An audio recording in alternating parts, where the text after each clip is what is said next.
welcome to this Instagram Live. I'm so happy to be here.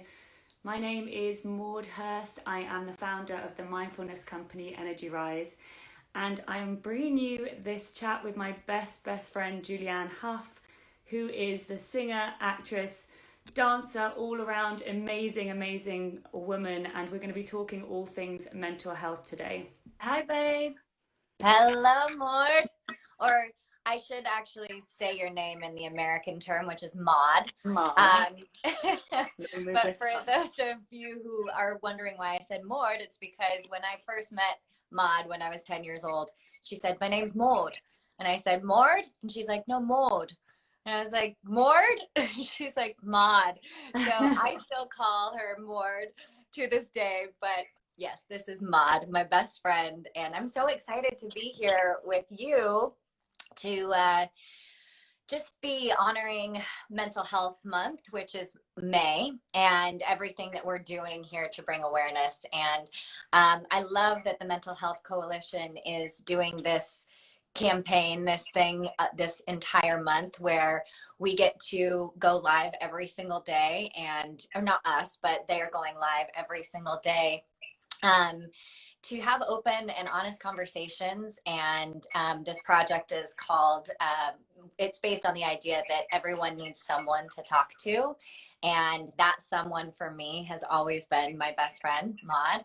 And so with that, you know, I'm just really excited to be here to share and be vulnerable with all of you about my own mental health, how Maude has been an influential person, not just maybe over the last few years, but since I was 10 years old. And it's just really exciting to be able to have this conversation so openly and to really get rid of the stigma and the taboo that surrounds mental health. And, you know, thank you, Kenneth Cole, for creating this, because this is just, I think, what we need as a society and a culture, and just as human beings. So this is really wonderful. So how do we get this thing kicked off and started? First of all, hi, everyone. Where is everybody coming in from? I know, just seeing all of the lovely messages from everybody. Welcome, everybody. Amazing. Welcome. Currently, oh, yeah, you know, a lot of people are having, you know, currently a lot of mental health moments in their life, especially after this last year in the pandemic and the isolation. And I know there's a really great book called Together that I read that I didn't even realize how loneliness is one of the key things that brings the feeling of isolation, and loneliness is what really can affect mental health. And so to be able to have a community like this, or people to be able to comment and feel seen, it's super important. So you are here, we are here to see you and to recognize you and to hold you. But shall we start doing like a deep breath and all just join together? Because one of the things we know with mental health is to connect into the body. So should we have a moment to ground and arrive in the space? I would love that. Do you want to lead us through that, Maude? Yeah. So everybody, closing down your eyes for a moment if you feel safe to do so. Take a deep inhale and exhale through an open mouth. Take another breath like this, in through the nose and out through the mouth. And then close your mouth, and for a moment, come back into a regular breath. And just observe how you're feeling. Taking the focus away from everything in the external world and just connect to your internal space.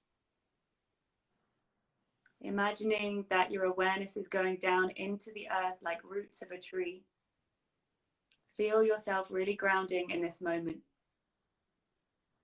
And with the roots growing down, feel as if all of our roots are connecting. So in a way, we're here together. Wherever we are across the world, there's a sense of togetherness. And just taking another deep inhale and exhale to let go. And gently, when you're ready, flicker your eyes open and just come back into our space. Thank you so much, Maude. Even just that 1 minute moment of connection, not only to connect to self, but even that visualization of connecting with each other, I already feel like my heart is not racing as fast, or I'm not as nervous. I feel much more connected. I feel like we can have an open and honest conversation without feeling like I might judge what I'm about to say, or, um, the fear of that I'm probably going to put my foot in my mouth and overshare.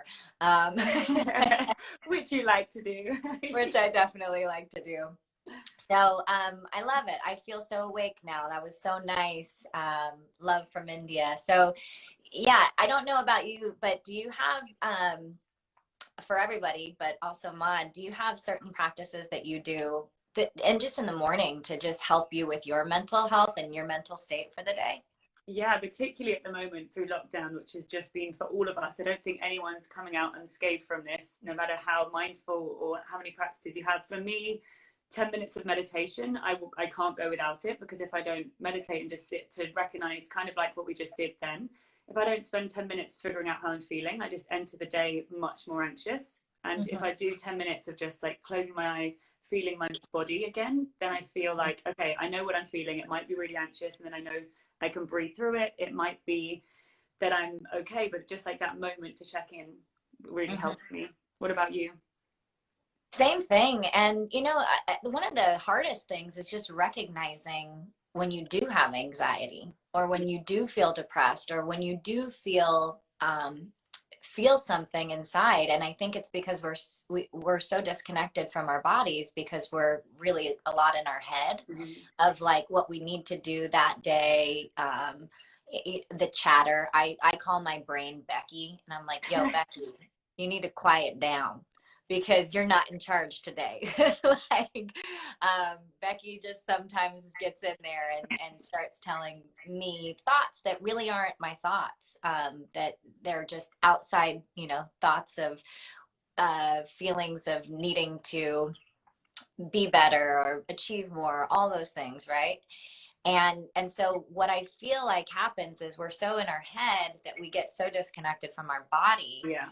and then we're not actually able to recognize the feeling of anxiety until it's almost not too late. It's never too late, but until it's already gone past the point of being able to manage it and recognize it. So the way that I feel like I've really been able to harness, recognizing when I have anxiety, is doing what we just did, which is just like taking a minute to just calm down, breathe, close my eyes, get present in the moment. And then I'm able to actually feel in my body, like where in my body I'm feeling like a tightness, or like a vibration, or like that flutter of energy, of whether it's nervousness or anxiousness.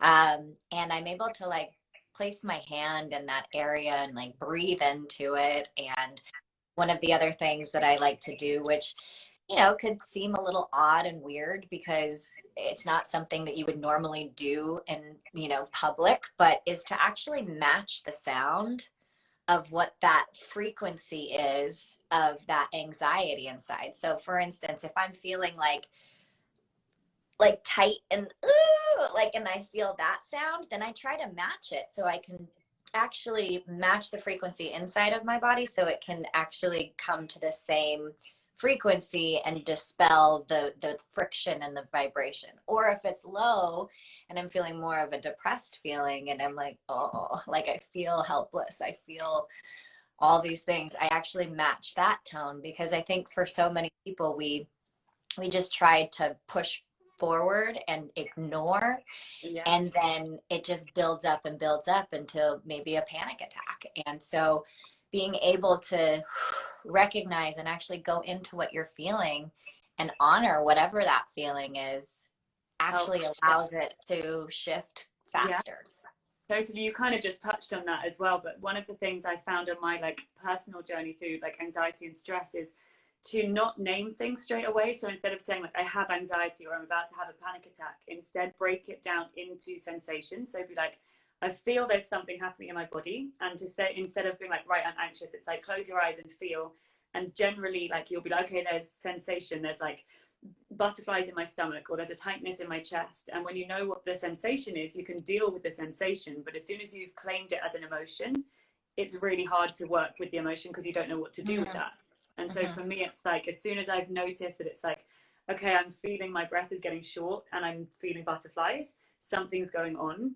I'm going to breathe deeper, because I can, in that breath, I can stop the butterfly sensation, or I can stop that tightness. And I haven't allowed like the word to make me feel something different, if that makes sense. Totally makes sense. Also, it's 11:11 here in LA, so everybody make a wish. So we would just kind of went straight into some of our practices and the recognizing of when you feel that way. But let's go back a little bit, because Maude and I were not always, like this.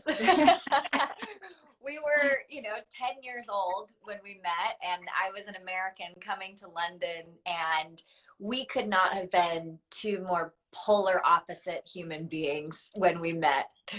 I mean, we kind of talked about it. What? I was just going to say, do you remember when you first arrived, you still thought there was going to be horse-drawn carriages in London, and you didn't think there was going to be cars? Yeah, I was pretty naive. I came from the bubble of Utah where I thought that, I mean, there still are, there's still a queen, but like, I was like kings and queens and horses and carriages and big dresses. So disappointed. But no, we ended up meeting when we were 10 years old, and we were actually too young. We were a year younger than everyone in our grade. And so we ended up repeating the first year, which is really funny. But yeah, we became fast friends, even though we didn't actually have a lot in common. Like, I grew up super religious, and my background was like, quite strict in a religious structure. And like, for instance, Maude, you didn't have that upbringing at all, almost like to the point of you were an atheist. Yeah, totally. No religion, more like science brain family. Yeah. And so, for us to kind of connect and relate to each other, you wouldn't have necessarily thought we would have been friends. I was super like an absolute stage school kid, performer. Like, I was like always wanting to, dance and be the star and all that. And Maude was always just kind of like, she was there and she loved everything that she did, the artistry of it, but she was always just kind of like not really wanting to be the center of attention at all. No, I didn't. I think, I mean, that's kind of changed as I've got older, but I'm always, I guess what I always was like the sensitive. I felt so much. So that's why I think like acting was always the thing I was so drawn to, because it was about feeling and understanding people. I spent so much of my time trying to understand. And I was like, yeah, I think because we were so opposite, it was kind of great, because it was like we were learning so much from each other. It was almost why it worked, was that there was nothing obvious that brought us together. It was almost like a fascination, being like, wow, it's like two aliens that came together. And I always talk about this, like about how, moving to London at 10 years old, my brother was there, but pretty much on my own, without my parents and the stability of where I grew up, and living with another family and traveling into London. And at 10 years old, it was quite wild. And then I was competing, and I just remember I didn't feel like I had a safe space where I was living to be able to articulate the depression and the anxiety that I was personally going through as a young kid. And my like, I almost want to cry just thinking about it, but like, the one person that I always felt that I could come to was Maude. And like, I would come into school, and my days were super, super stressful. Like, I would wake up and go to school all day, come home, practice at night until 11 p.m., wake up again, go to school all day, and then I would train on Saturdays and then compete on Sundays. And I'd come in with fake tan up to my face and long red nails. And because I was, this young competitive dancer, that was really like, as a young kid, it was really stressful. But at the time, I didn't recognize that I was pushing myself really hard. I just did what I had to do, but I couldn't I couldn't express myself in a way where I felt safe to do so. And like I said, Maude was like my saving grace in my life because she was the one person that I felt I could I could say anything to, or even if I didn't have the words, she was just there to like literally just be there. And I remember yeah, I just remember like our childhood together. You were always such a stable person in my life that, and even your mom, like I just remember you and your mom were like my like yeah, just like saving grace in my safe space in a world that felt very much like a whirlwind, and I just had to keep going and keep going and keep going. And anytime I was around you or Sue, your mom, I always felt like, oh, this is what it feels like to just be a little girl. Mm. Yeah, Yeah. I remember just times when I mean, and funnily enough, it's kind of felt like in like years since it's shifted dynamics, and I feel like at times in my adult life when I've struggled a lot that I couldn't, I kind of lost words to express, and I think it really shifted. You then became this safe space for me that I could then completely come to, and you would almost recognize when I wasn't okay more than when I realized I wasn't okay. And so it's been this kind of beautiful dynamic through our whole lives of mixing back and forth between like which one of us felt the other one could help each other. But those first few years, it was like, as you said, you also couldn't communicate it. I could just feel there was something really, particularly near the end, just something that was so unsettled in you. And when we've spoken about this before, that like you were so in your body, it was all about dance. So your body would almost act out before you could speak it. And it was always like, something's not okay here, something's not right. And your body was saying all of the warning signs. And actually that's happened to me in my adult life too, but it was like your body was like, and you couldn't quite articulate it or even know it on a Yeah. level at that time. I think even to this day, my body really has been my language of expression because I find that when I am in my head, I'm always trying to figure out what the issue is.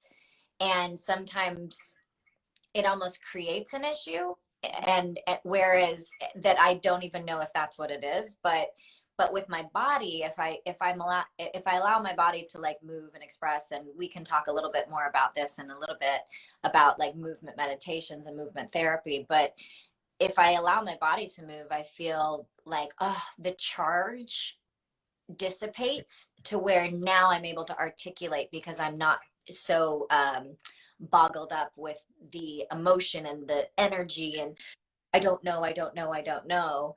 Yeah. The energy charge dissipates and then I'm able to articulate.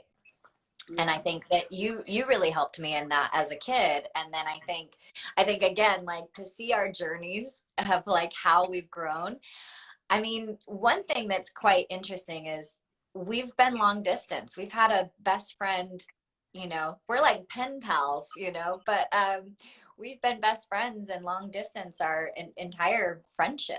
And to be able to have that safe space where it's almost, we were talking about this yesterday, where it's like we know a lot of the same people, but not to the point of this is my circle and this is your circle. Like we have our separate lives.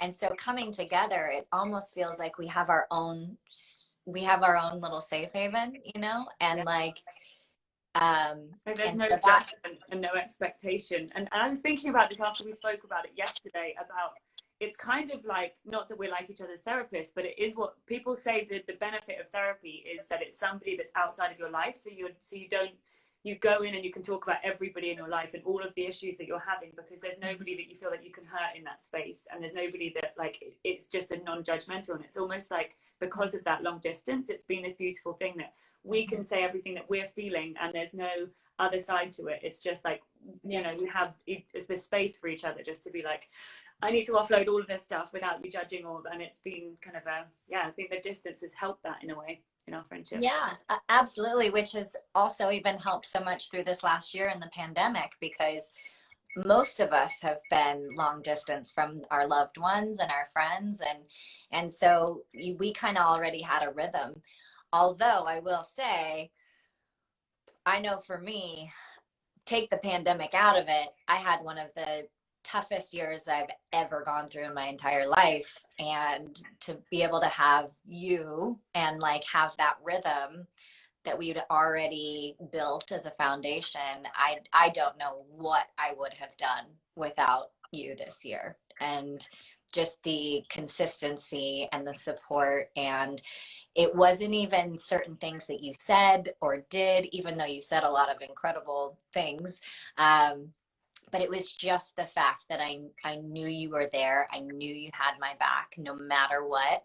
And I knew that I could call you in an absolute fit of, you know, tears and pain. And you weren't trying to fix anything for me. You were just there to be there as my best friend. And I know that that's not the case for everybody out there. And so my hope is that you either have a friend like that and you have someone to talk to, or if you don't, you can find a community that is like-minded, that can hold that space for you. And, you know, I know with Maude, you have Energy Rise, I have Kinergy, and like, that's like, those are our communities that we really just want to nurture to create that safe space for if somebody hasn't found a friend like I have found in you over the years. Yeah, totally. And as you said, it's about not trying to fix. And sometimes it's when we're anxious and confused, it's like we don't actually want answers. It's just like, again, releasing that energy by talking and just being like, this is what I feel. Listen, and just having somebody, a community, a person to actually have that conversation shifts so much. I spent so much of my life being the person that people came to and internalizing everything and just thinking, genuinely thinking I was fine, and that anxiety and depression didn't hit me, and I was never affected by any of that until I found practices like yoga, meditation and stuff, again connecting into the body, where I was like, oh, I don't think I'm fine.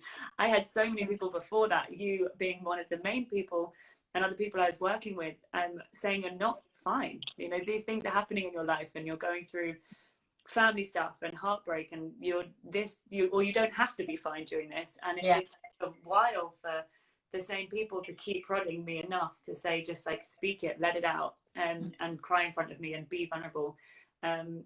Yeah, it's been I'm so grateful for our friendship and for you knowing me for all of those years enough to say, right now you're probably not okay. It's like, Yeah. Well, and the best part about this whole thing too is like, we also were like young girls in our 20s, and like we also had fun with each other. It's not like we were just there to like, you know, be support and therapists, which we are a little bit more now. But like we definitely, like, we went out and we partied and we had a good time, and like just to see our journey grow, like, and that shift and change, I think like makes me love on my younger self so much, because you're allowed to shift, you're allowed to change, you're allowed to grow, you're allowed to like mess up, you're allowed to like be wild, you're, you know. And I think you put so much pressure on yourself to be, at least I did, to be perfect and to do the right thing all the time and never mess up, and the consequences of messing up were so big that, you know, I lived in a state of fear of like, don't do this, don't do that, and that causes anxiety. But you, as a young girl, I don't think I realized I had anxiety. I thought I just had energy, and I was just like, I have energy, and I'm just gonna push through, when that energy was actually an anxious energy, that was laced with fear. And so recognizing that, I was like, oh my gosh, like I've been living in a state of fear pretty much my whole life, and that's what drove me to become successful, to become, you know, what does success even mean? But in my mind back then, success meant like being the best, winning at everything, all those things. And so to have that awareness now, and like have a friend like you where we went through that journey together, so we were able to relate in each other's lives, even though they were completely different, just makes me have so much more compassion for my younger self and empathy. And and almost reverse it, like does a reverse effect where it almost gives me permission now as an adult to just relax, let things go, and like you don't have to push so hard. And I've noticed a massive drop in what I thought was energy, and I was like, I don't want to lose my energy, but that energy was really like the need and this push and this like little bit of like just anxious energy behind everything. And I feel so much more at peace now. And I mean, I still go in waves for sure, but I can recognize more when I'm in that state. Well, that's it. It's like the fear and the anxiety and like the crazy life doesn't stop. And particularly this year has been like the most testing for all of us. But it's like how quickly you can recognize it and allow yourself to come out of it rather than just be in it all the time and think, I can't leave this. Like I'm stuck. This is my reality. And yeah, it's not. So let's maybe go into a bit of the, I know we have been kind of touching on the fact that we're both using our bodies a lot to work through things and emotions, about like how we found movement practices and connecting to the body and what it's done for us. Yeah, so I would say that I was kind of just like blindly moving my body and didn't really understand that movement was such a superpower until probably about 5 years ago, maybe. And that's when I got really curious. I think there's a difference between being open and being curious. And I've been open my whole life. Like I'm always like, yeah, I'll try anything. Like, sure. But about 5 years ago, I was like, oh no, I'm actually curious. Like I want to be a student again. I want to learn.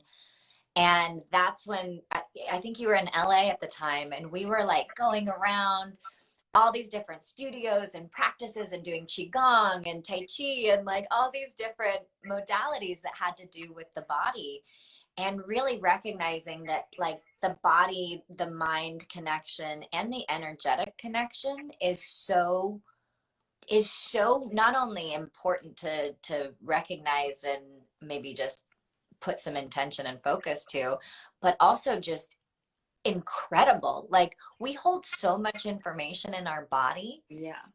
And like you think about when you're a child, like every situation, every instance, every little, like if I stubbed my toe, Yeah, or everything's like physical and every, like all those things, they are laced within our body and they get triggered or they're anchored there.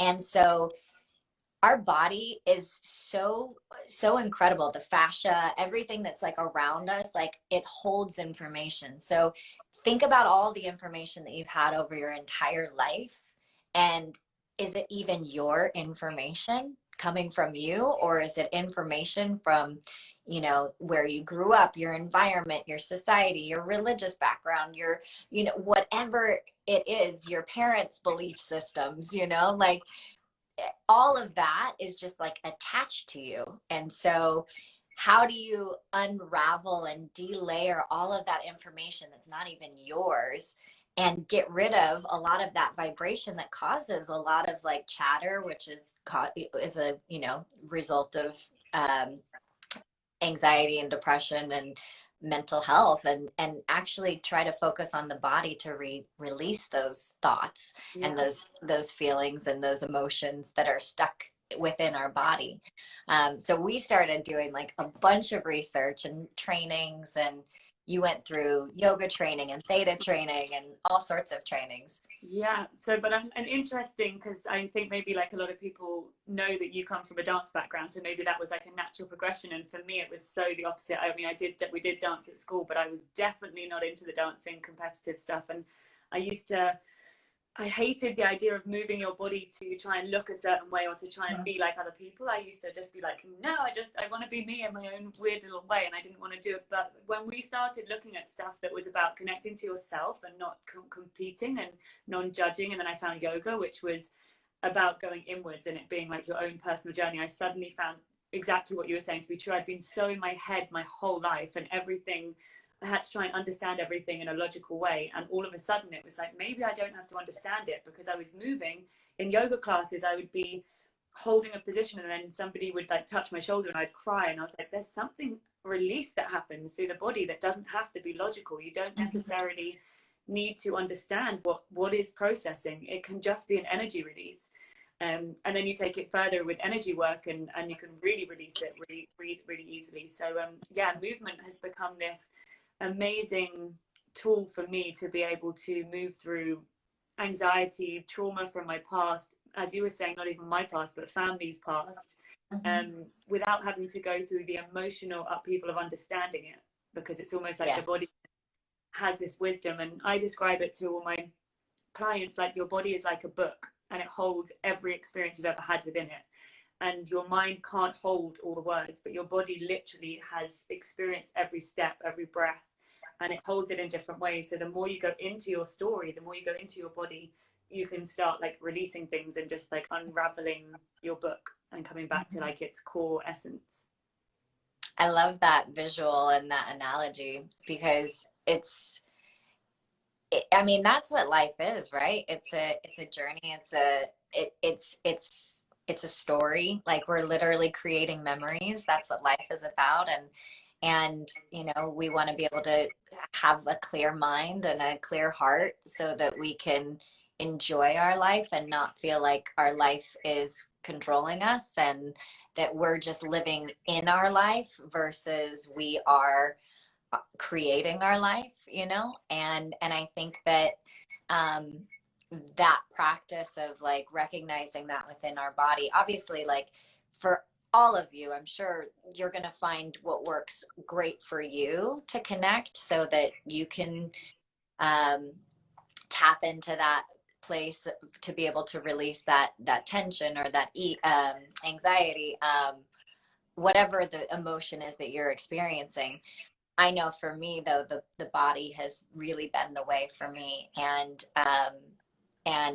if you all, you know, ever wanted to try it, obviously, like, come to Kinergy and have that experience. And also with what Maude does, I mean, she does similar things. And so we just want to offer this as like, this is one way, but obviously there are multiple ways for you to find your own connection of what works for you. But I think at the end of the day, you know, like kind of what I was saying, being open is great and being curious is wonderful too. And if you can really, I don't know, with the idea that we're all trying to break the taboo in this old paradigm of being able to talk about your emotions and what you're going through, I think we're in a really special and unique place where curiosity is going to be embraced, and to try new things. And I mean, we were just talking about this. I feel a little bit like there's some things that on the mainstream level are a little ahead of its time. And sometimes when you're a little ahead of your time, it can feel very isolating and lonely, and people think you're crazy. And I definitely had a few instances where I shared some things over the last couple of years, and, you know, I've had people press, you know, people mock me on Instagram, all sorts of things. And it's, you know, like I was saying, to quote Taylor Swift, I think she just did this. She said something the other day at some award show in the UK. And she said, if you're met with resistance, it means you're doing something that has never been done before. And so, you know, I think we're in a place though where we're open enough to be curious and try things where the resistance won't be as great. Yeah. So, and there are resources out there for you to feel safe to explore, whether that's breath work or yoga or dance or talk therapy, you know, whatever works for you. But I think that the whole purpose and the idea is just like that it's available to you, and that you will be supported, whether it's, you know, it might not be in your close circle, because sometimes when you don't have that support, you might need to find it somewhere else. But that when you do go to look for that kind of support and resource wherever you go. You will be held, hopefully, if you go to a trusted resource. But there is so, and this year has been so tough, and so many people have been confronted with stuff for the first time, and feelings of anxiety for the first time. And I know I've certainly, coming out of this lockdown, feels like the first time I've ever been close to a panic attack, because it's like all of a sudden we were told to not be around everyone, and then it's like, here's thousands of people, and how we kind of cope with this. So it is a time to be really like gentle and compassionate, and to go at your own pace, and to exactly find what works for you, because our bodies are so unique and different. But there are so many resources. Some people, you need to be really quiet and meditate. Some people just need to talk it out. Yeah, so finding any resource that works for you, and there is plenty of them out there. I was going to ask you, like, what do you think? I don't know, maybe this is a tough question, but like, over this last year, when mental health like crises was like really coming to, and we're probably not even really going to see the effects of it for another year, plus, because of the the aftermath. But what do you think was like your biggest takeaway or lesson or like shift in you this year?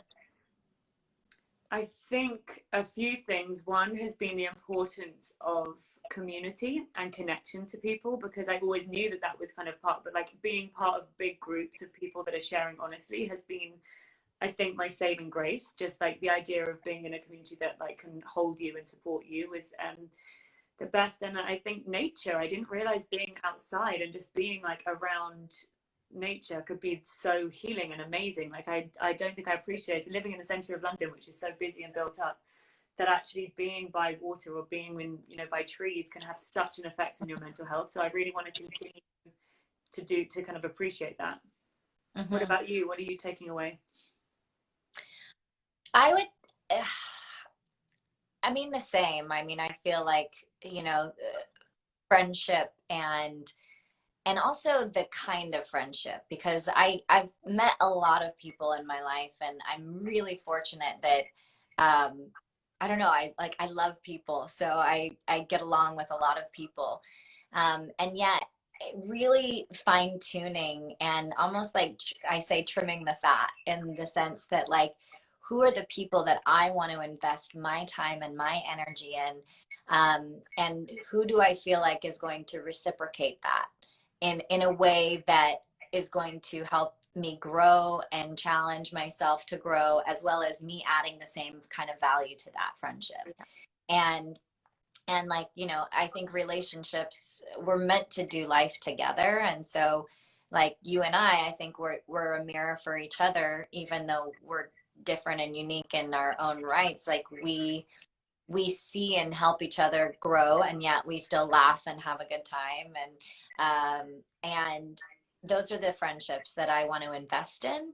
Yeah. And not to say that I'm not grateful for all of my friends that I've made in my life, but I think this year specifically has just put an importance on time and energy. And I know for me, my body, my mind, like it got a bit of a break from just go on the hamster wheel of just like what I'm so used to. So I think being able to like, whoa, I've paused, I've slowed down, and I've created enough space in my life to see what's really adding value and helping me move forward in a healthy way, versus kind of just keeping me in this like, keeping me in like the noise a bit, right? It's like there's so much noise of life. It was almost like it just paused for a minute, and we realized what is important to us, and what we want to cherish, who and what as well, where we put it all of our energy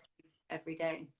One of the other things I was going to say is like, what are some, like, I have never had really a hobby. I've danced, or I've been singing, and I've always made it part of my job or my career. And I'm really lucky that I've been able to do that. But one of the things that I realized too is like, I didn't have any hobbies this year, and hobbies are really important. Mm-hmm. And I think for your mental health, I think like doing something that isn't work, isn't something that you're doing with friends or whatever, but just something for you. And so I took up horse riding this year, and I was like, I don't want to make this part of my job, because I was going to learn how to play guitar, and I was like, nope, I can figure out a way to make that my job. But I was like, I want to find something that allows me to be in nature. I love animals, and horses are so therapeutic. Their spirit is just magical. And I've realized that it's quite, I've been so like, I have pride in the fact that like I know my body pretty well. It is so counterintuitive from what I would normally do. And so learning how to like, or just picking up a hobby has been so important for my mental health this year.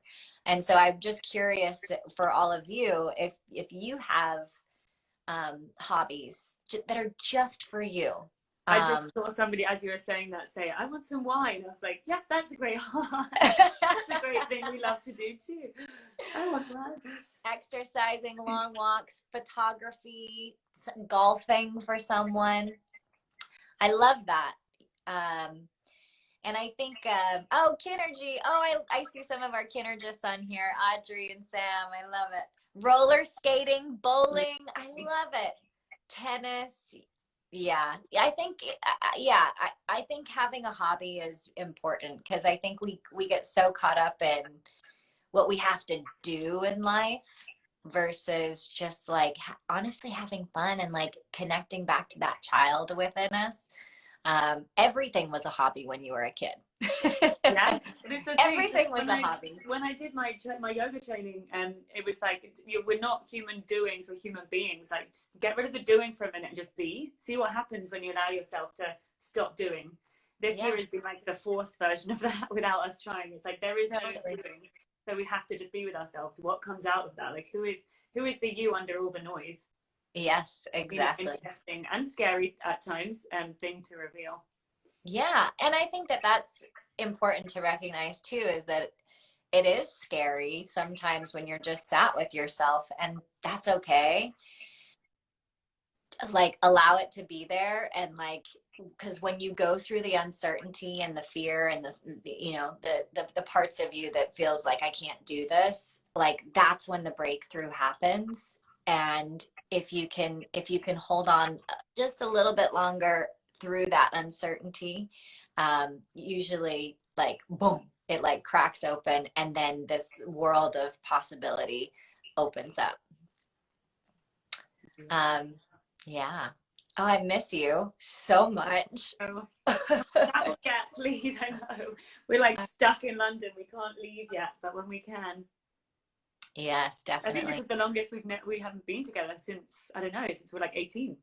I know, it's true. We usually see each other at least once a year, but two, maybe three times a year. Yeah. Wow.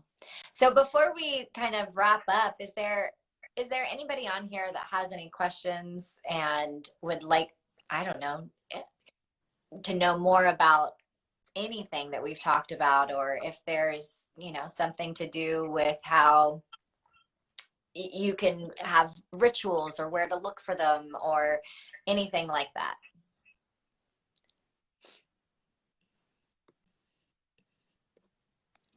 Anybody? I will say that, before we go, if you do need more information on mental health, you can visit the Mental Health Coalition's resource library at thementalhealthcoalition.org/resources. And I think you can see Maude tagged and pinned it there as well. So, oh, what did I just do? It's all right. I'll just comment. There we go. Boom. All right. Yeah, and as you said as well, Jules, that obviously like you're doing Kinergy and energy rises, like meditation, yoga, movement. And if you don't have a community and you need one, then reach out to us. Thank you all for joining. And yeah, I hope that you can maybe just reach out to a friend today and maybe just express some gratitude, or maybe be vulnerable with them and open up. And I'm a big believer that when we can connect to ourselves and we can share our truth and who we are a ripple effect, and we give the people around us permission to do the same. And so, you know, by being vulnerable and sharing your authentic self, you really can make a difference in the world around you. Yeah, yeah. Yes, to So that. so if you see someone, or if it's you or someone that you know, um, being a big support in their lives, just by reaching out, will make more of a difference than ever. Oh, you know what? I do want to say this, because this is what I experienced this year, big time. And I kind of touched on it at the very beginning of this topic, which was the book Together and loneliness. And people who experience depression, which I have experienced this year, and, you know, I even had issues saying depression, you know, because there's such taboo around it. But when I was experiencing that, I think it's a little bit like this. You're like, all I want is for someone to reach out to me and check on me and make sure I'm okay. But I don't want to see anybody. And I'm embarrassed, or I feel ashamed. And so it's this like duality, and like this juxtaposition of like, I want somebody to be there for me, but I also like, I'm too ashamed or embarrassed or whatever. And so for anybody who might feel like someone is going through something, just from experience on the other end, reach out, just show up. Like, even if the person says that they're fine, like, just find a way to make them feel loved, and it will go a really long way. The thing that I learned the most this year was empathy. I've always been able to have strong compassion, but that's usually a compassion for someone. And empathy is really putting yourself in their shoes of like, how would they experience something today? And, or how would this make them feel if this was my action? And that's been a really important lesson that I've learned this year. And so one of the things, again, that Maude has just so generously, gracefully done for me, and it's just because it's her character, is to have empathy and put herself in my shoes, and just reach out even when she hasn't heard from me in a long time, because I've been going through something. So I just want to say thank you to my bestie, for being there when I didn't want anybody around, but I did. So, and thank you as well for being a wonderful friend for however many years it's been, 20, over 20 years. Almost 23 years. 23 years of friendship. And also, just to follow on from your point, then I did a podcast yesterday, and a question came up, was like, well, what should we ask somebody who we think is struggling? And actually just changing the question from how are you to how are you feeling is a really powerful entry point, because it's kind of hard to dodge from how you're feeling. Like if you just say how are you, everyone's like, yeah, I'm fine, or I'm not fine, but it kind of gets brushed away. But asking like, how are you feeling, there is like a little entry point there, just to being like, maybe not okay.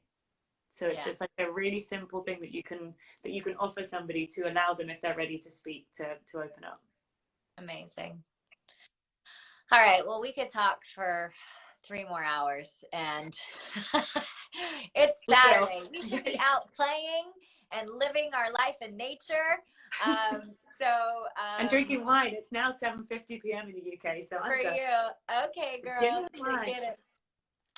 So again, I'll just put this out there. If you need more resources, go to thementalhealthcoalition.org/resources, as well as check out Energy Rise, which is Maude's beautiful company that she started, and she does, you know, privates, she does classes and courses and everything. And then of course, Kinergy, where we have a beautiful community of people, and that also, you know, you can get your body moving, as well as meditations and breath works too. So we love you guys, and thank you for listening. And I hope that you were able to take one little nugget away, even if it's just to go and reach out to a friend and give them some love.